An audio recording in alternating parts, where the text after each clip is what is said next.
Hello friends, നമസ്കാരം.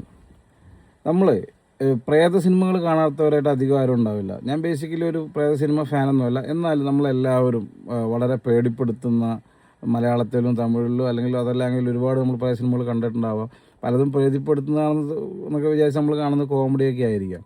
രക്തരക്ഷസ്, വടയക്ഷി, അങ്ങനെ പല സംഭവങ്ങളുമായിട്ട്.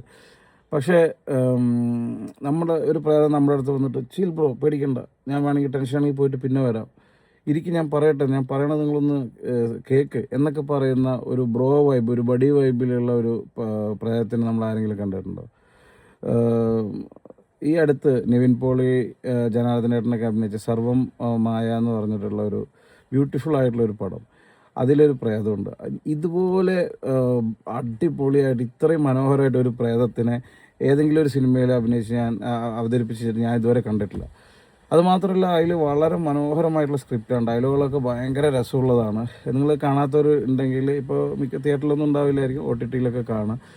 എനിക്കതിൽ പ്രധാനമായിട്ട് പറയാനുള്ളത്, ജനാർദ്ദനേട്ടൻ അതിൽ നിവിൻ പോളിയോട് പറയുന്ന ഒരു ഡയലോഗുണ്ട്: നമുക്കിപ്പോൾ എന്താ വേണ്ടേ, നമ്മളെ സ്നേഹിക്കാനും ശ്രദ്ധിക്കാനും ഒരാൾ വേണം, അതിനെനിക്ക് ഞാൻ തന്നെ ധാരാളമാണ്, പിന്നെന്താ പ്രശ്നം എന്നുകൊണ്ടൊരു ഡയലോഗ് പറയുന്നുണ്ട്.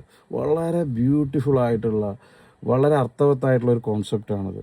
നമ്മൾ എല്ലാവരും ജീവിതത്തിൽ നമ്മൾ പലരെയും സ്നേഹിക്കുന്നുണ്ട്, അവർ നമ്മളെ തിരിച്ച് അങ്ങനെ സ്നേഹിക്കുന്നില്ല, നമ്മൾ അത് ചെയ്തിട്ട് അവർ തിരിച്ച് നമുക്ക് ഇങ്ങനെ ചെയ്തിട്ടില്ല, ഇങ്ങനെ പല പരാതികളും നമ്മൾ പലർക്കും ഉണ്ടാവും. ചിലർക്കത് വളരെ കൂടുതലാണ്. ബന്ധങ്ങളും സ്നേഹങ്ങളും ചെറിയ ചെറിയ പരാതികളും വേണ്ടെന്നല്ല, പക്ഷേ നമ്മുടെ അടിസ്ഥാനപരമായിട്ടുള്ള സമാധാനത്തെ, സന്തോഷത്തെ തകർക്കുന്ന രീതിയിലേക്ക് അത് മാറരുത്. നമ്മുടെ സ്വന്തം സന്തോഷവും സമാധാനവും അടിസ്ഥാനപരമായിട്ട് നമ്മുടെ കയ്യിൽ വേണം. അതിന് ഈ പറഞ്ഞ സ്വയം സ്നേഹിക്കാനും, നമ്മുടെ മനസ്സിൻ്റെ ആരോഗ്യമാണെങ്കിലും ശരീരത്തിൻ്റെ ആരോഗ്യമാണെങ്കിലും ശ്രദ്ധിക്കാനും, നമ്മളെ സ്വയം സ്നേഹിക്കാനും സന്തോഷമായിട്ട് നിലനിർത്താനും.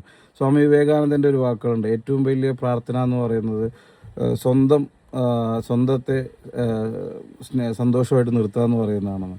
അപ്പോൾ അതുപോലെ നമുക്ക് ചെയ്യാൻ നമുക്ക് കഴിയണം. അങ്ങനെ നമ്മൾ ആദ്യം നമ്മളെ സ്നേഹിച്ച് നമ്മളെ സന്തോഷിപ്പിച്ചിട്ട് ആ സ്നേഹവും സന്തോഷവും സമാധാനവും മറ്റുള്ളവരിലേക്ക് പോകണം എന്നുള്ളതാണ് ഒരു നല്ല കാഴ്ചപ്പാടായിട്ട് എനിക്ക് തോന്നുന്നത്.